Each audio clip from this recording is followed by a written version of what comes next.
ઓમ શ્રી ગણેશાય નમઃ. નમસ્કાર મિત્રો, સ્વાગત છે તમારું અમારી યુટ્યુબ ચેનલ ત્રિનેત્ર ભક્તિમાં. મિત્રો, આજે આપણે જાણીશું જયા પાર્વતી વ્રત વિશે. આ વ્રત કરવાથી પતિની તંદુરસ્તી સુધરે છે, બાળકોની સુખાકારી વધે છે. આ વ્રત જે કુંવારી છોકરી કરે છે તેને નીતિવાન તથા ઉત્તમ સંસ્કારી છોકરો પતિ મળી શકે છે. શાસ્ત્ર જ્ઞાન મુજબ આ વ્રત 5 વર્ષ અથવા 11 વર્ષ કરવાનું હોય છે. વ્રત પૂરું થયે લોકાચાર મુજબ જાગરણ કરવાનું હોય છે. વ્રત કરનારે વ્રત પૂરું થયા બાદ બ્રાહ્મણ દંપતીને જમાડવું પડે છે. જયા પાર્વતી વ્રત એ શિવ પાર્વતીની પૂજા અર્ચનાનું વ્રત છે. આ વ્રત અષાઢ સુદ 13થી શરૂ થાય છે અને 5 દિવસ ચાલે છે. વ્રતના ભોજનમાં મીઠું વર્જિત મનાય છે. વ્રતના અંતમાં આખી રાતનું જાગરણ કરી કુમારિકાઓ વ્રતનું સમાપન કરે છે. આ વ્રત કુમારિકાઓ અને સૌભાગ્યવતી સ્ત્રીઓ ઓછામાં ઓછા 5 વર્ષ અને વધુમાં વધુ 20 વર્ષ સુધી કરી શકે છે. આ વ્રતને ગણગૌરી, મંગલાગૌરી અને સૌભાગ્ય સુંદરી વ્રત પણ કહેવામાં આવે છે. પૌરાણિક માન્યતા મુજબ આ વ્રતથી અખંડ સૌભાગ્યવતીનું વરદાન પ્રાપ્ત થાય છે તથા બાળકોના આરોગ્યની વૃદ્ધિ થાય છે. આ વ્રત સૌપ્રથમ માતા પાર્વતીજીએ શિવજીને પ્રાપ્ત કરવા કર્યું હતું. ત્યારબાદ માતા સીતાએ માતા પાર્વતીની પૂજા કરી જય જય ગિરિબર રાજ કિશોરી પ્રાર્થનાની મનગમતા વરની પ્રાપ્તિ માટે પ્રાર્થના કરી હતી અને માતા પાર્વતીએ પ્રસન્ન થઈ મનગમતા વરનું વરદાન આપ્યું હતું. હવે આપણે જાણીશું વ્રતની વિધિ શું છે. અષાઢ સુદ 13ના દિવસે સ્નાન કરી સાફ વસ્ત્ર ધારણ કરવા.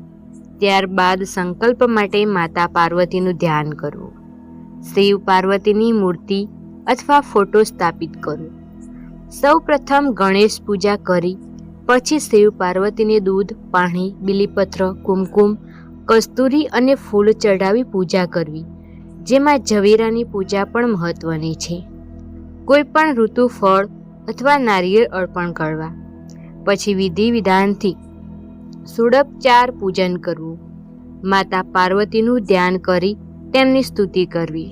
વ્રત દરમિયાન માત્ર ને માત્ર ફળ, દૂધ, દહીં, ફ્રૂટ, જ્યુસ, ડ્રાયફ્રૂટ જમવામાં લઈ શકાય છે.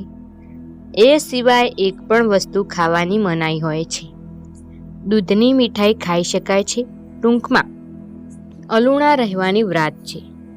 છેલ્લા દિવસે મંદિરમાં જઈ મા પાર્વતીની પૂજા આરાધના કરી મીઠું અને લોટની સામગ્રી બનાવીને ખોરાક લઈને વ્રત પૂર્ણ કરી શકાય છે.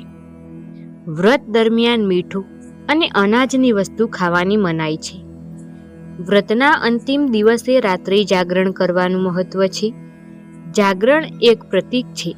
જાગરણમાં ધૂન, ભજન, ઉપવાસના જાપ કરવાનું મહત્વ છે. ખરા અર્થમાં અંતર્મનને જાગૃત કરવાની વાત છે. વ્રતની ઉજવણી 5 વર્ષને અંતે, 7 વર્ષને અંતે કે પછી 9 વર્ષને અંતે કરી શકાય છે. માં જગદંબા અખંડ સૌભાગ્યના દાતા છે.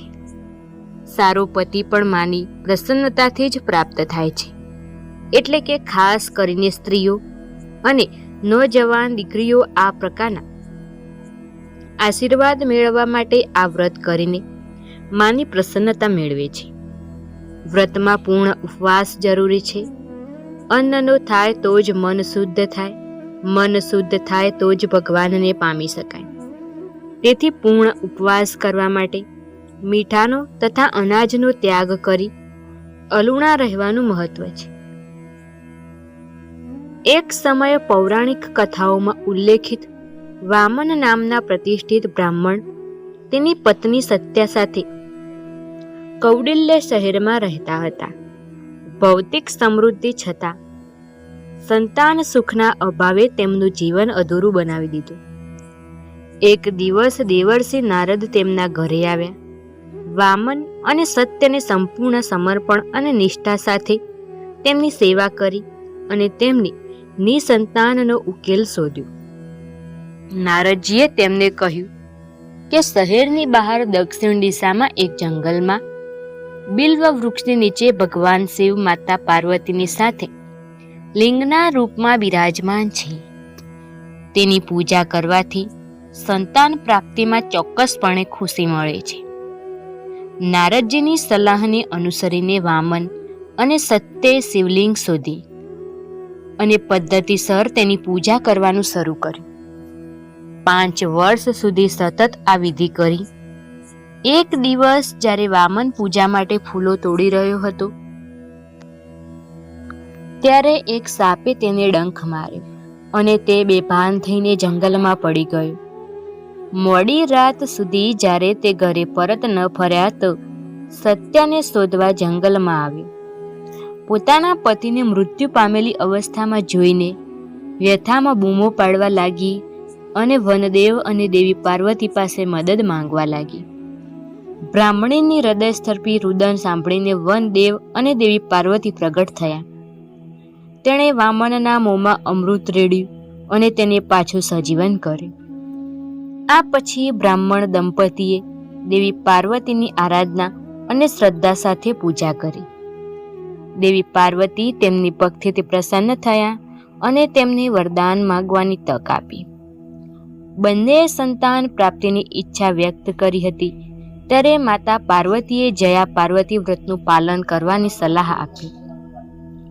અષાઢ શુક્લ ત્રયોદશીના દિવસે વામન અને સત્યે ભક્તિ અને નિયમિતતા સાથે આ વ્રતનું પાલન કર્યું, જેના પરિણામે તેમને પુત્ર રત્નનો આશીર્વાદ મળ્યો. એવું મનાય છે કે આ વ્રત કરવાથી બાળકોમાં સુખ અને અખંડ સૌભાગ્યવૃદ્ધિ પ્રાપ્ત થાય છે. જયા પાર્વતી વ્રતના દિવસે આ ઉપાયો કરવાથી જીવનસાથી સાથેના મતભેદ દૂર થઈ શકે છે. જયા પાર્વતી વ્રતના દિવસે મેકઅપ વસ્તુઓ લાલ કપડાં રાખો, પછી તે કપડામાં 7 ગાંઠો બાંધો અને તેને તમારા જીવનસાથી પર લહેરાવો.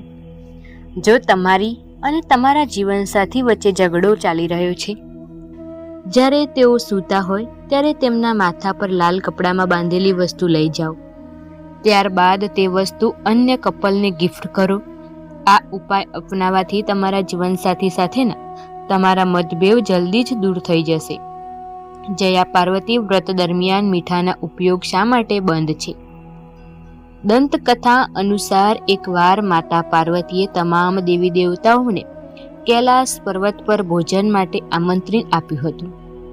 બધા દેવી દેવતાઓ કૈલાસ પહોંચ્યા અને માતા પાર્વતીએ દરેક માટે અનેક પ્રકારની વાનગીઓ તૈયાર કરી હતી. જ્યારે માતા પાર્વતીએ બધાને ભોજન પીરસ્યું ત્યારે બધાએ ખૂબ ઉત્સાહથી ખાધું.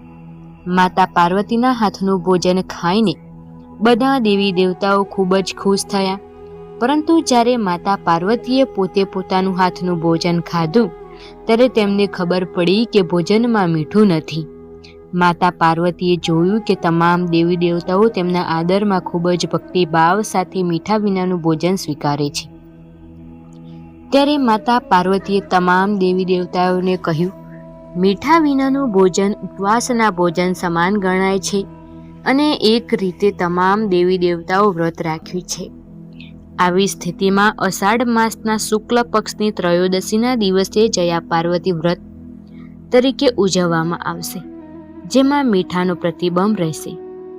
મિત્રો, વિડીયો પસંદ આવે તો વિડીયોને લાઇક, શેર, કમેન્ટ કરજો અને ચેનલમાં નવા હોય તો ચેનલને સબસ્ક્રાઈબ કરજો આવા જ વિડીયો જોવા માટે. ધન્યવાદ.